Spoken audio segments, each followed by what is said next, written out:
Hi guys, welcome to the video. I hope you all are well. Today's video, guys, is for Last Epoch Season 3 Fire Summoner, guys. Super lazy. And yes, that is a T-Rex. In this season, guys, you get this item here called Tyrant Skull.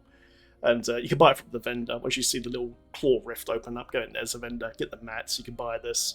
And it summons basically a T-Rex that does a massive tail swipe, big chomp, guys.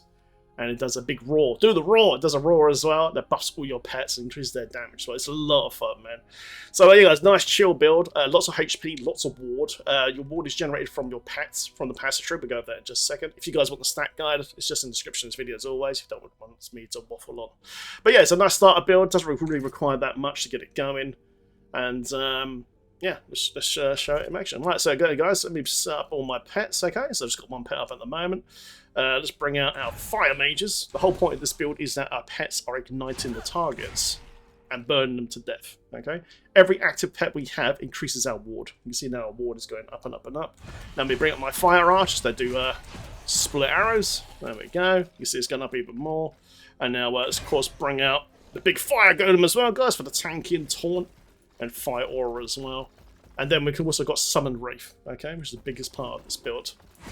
And the wraiths guys always summon as fire wraiths, okay, and they will throw fireballs out, but they are a timed pet currently.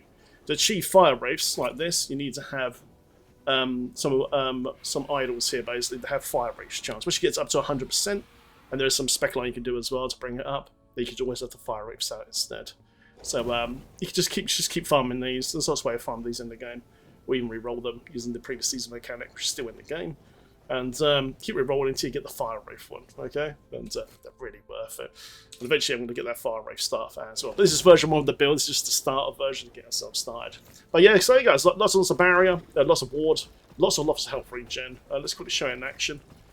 No, I won't show you the whole run, we'll just, I don't know, we'll just go here and that'll do. Largely, you don't have to do much, okay? But pretty much you just walk forward and you just cast Fire Wraith. Most of the time your pets will just kill everything for you. And your power is regenerated by casting Transplant as well. And your Zerg will just go through, you know, and just destroy everything. I went for the campaign in this build. And it was very, very chill and very, very fun. There's a boss there. Let's go kill him as well. Boom, boom, boom. Easy peasy, basically. Just remember to keep casting your wraiths, because that does increase your ward per second as well, and ward cap. So just make sure you always got 8 out. There is a way to make them permanent as well, but this is version 1 build. I don't have the gear yet to quite do that. Little mini boss. And you get the idea. You can hear the dinosaur doing the roar. Doing the roar! And he's just buffing the whole team, man. There's just fireballs everywhere, burning stacks everywhere. Everything just gets obliterated. You've got so much water tank, man, that it's a very nice chill build. Very much similar, guys, to Lazy Mage that I've done on Diablo 4, of course. Ruby Captain, little mini boss here, and you get the idea. Yeah, you can just blast through. It's super, super fun. Awesome, man. Let go. Do the roar! Ooh, unique. Let's have a look. Nah, nothing I need. Anyway, guys, so let's go back to town and we'll show the gear and all that sort of stuff. Anyway, guys, so the skull here, like I said earlier, you get this from the seasonal buff for Season 3. Randomly in one of your worlds, a portal will open up with looks like some claw marks. You go in there, you kill the evolved beast, and you get some bones in that area. Okay, get these bones here. Once you've got enough bones and horns and things like that, there's lots of these different items on the vendor you can buy. And buy the Tyrant Skull if you're a pure summoner, because it's amazing, okay? And it gives you like up to +3 to minion skills. It does the big roar. Does big tail swipe, big chomp, buffs your whole team as well for physical damage. It's really, really good. It's very fun. Oh, it's super, super fun. Eventually, once you've evolved your beast in that zone to the very end, you're awarded this Evolution's End Amulet. And it gives you plus the skills, which is really, really nice. 1 to 2, minion damage, and also it summons an extra little pet as well, if it hits below 40% or more. It doesn't work with pets though, you have to use Transplant to trigger that extra pet on top. But it's really, really nice. It's very easy to get, you know. So, yeah, the only other unit, guys, I've got is Phantom Grip, because it's got plus the minion skills as well. Only a +1 at the moment out of 2. And it's a really nice item base. So I'm stacking as much skills as I can, because that way we can put tons of points into our pets to make them do more DPS and more stuff like that. I'm just stacking mostly Vitality. Vitality will give us tons of damage very, very soon once we get access to this node, especially here, Forbidden Teachings. Now, if you read this, if you've got a 3-slot bonus, minion increase crit chance per intel is 1%. Minion does more damage over time per vitality, 1%. So the idea is that you stack tons of vitality in this build, and eventually once you unlock this node, you do a massive AoE burn. I'm only a couple of point ways from achieving this, and I'm already melting the game as it is, so it's going to get really strong very, very fast. Anyway, so yeah, let's quickly go over the passive skill goes first for Acolyte guys. So I've just done 7 or 8 of Forbidden Knowledge with Intelligence and Cross Resistance, 5 of Dark Range for the attack speed and medium cast speed, 8 of 8 on Vitality, because we'll stack up as much Vitality as possible to keep our pets alive and eventually turn it into burn damage as well. And then guys, Soul Aegis for the extra armor, okay? Then go into Lich guys and use Acrophobia, so that way you get more intelligence and more mana regen as well. And also mana regen gives you increased armor as well by 50%, which is really, really nice. Yes, more vitality, so max out Deadened Nerves as well. And then we max out Bed of Souls. More vitality with shared health regen as well. Because we've got more than 5 points in this. Vitality also grants increased health regeneration as well. So we get increased health regen per vitality point of 2%. So somehow, if the monsters get through your barrier, which is kind of sturdy at the moment, even though it's a starter build, you got a massive health pool that regenerates extremely fast as well. So it's a win-win. It's really, really nice. That's really, really good. So, right then, guys, so let's pop over to the Necromancer tree. It's still a work in progress. I'll update it as I go along, sort of thing. 5 points to guys, and Resonavi, the extra medium damage. I might max this out, though, because it's got tons and tons of great stuff. But I'm trying to reach this tree as fast as possible at the moment. 5 guys on Grey Thorns with 1 Vitality. Surprise, surprise. 3/10 for Cursed Blood. So we can do 5 or 8 guys on the minion shred armor. Basically knocks up the armor of the enemies, just shreds them up. 1 point on Camouflage Souls, you get a bit of ward retention. If I've got some spare points, I might try to max this out because it is kind of nice to have. And then guys, Soul Conduits. So this is how we get our ward with our pets. Okay, so ward per second per minion 10. So we've got a ton of minions, man. This is how we get so much ward all the time. Keep an eye on your pets. If they're going to die, resub them straight away.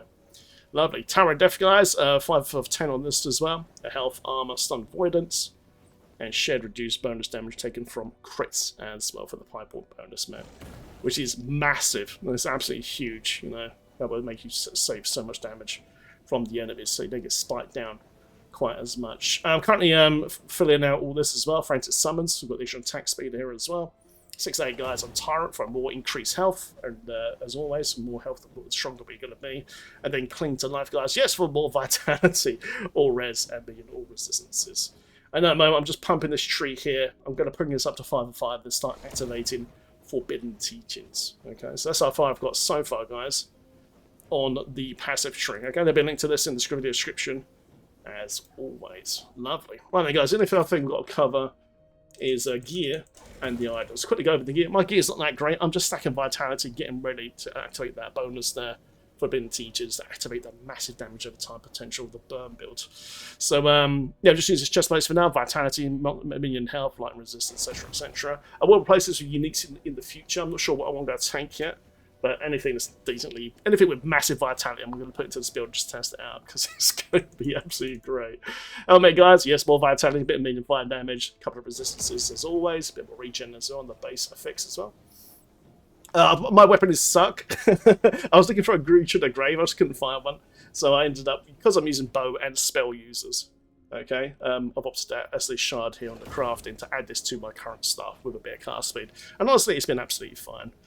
Using a turquoise ring, guys, always, because it's got minion multiplier stats here as well, a bit of resistance. And more minion damage on this belt as well, a bit ward decay threshold, which is really nice. The more ward decay threshold you have, the more ward you can have, which is really, really nice. And then a couple of regens and all that sort of stuff. But yeah, it's just very temporary. My gear's kind of sucked to be honest, but it's working really well so far. Phantom Grip, guys, and minion all skills as well, which is absolutely lovely.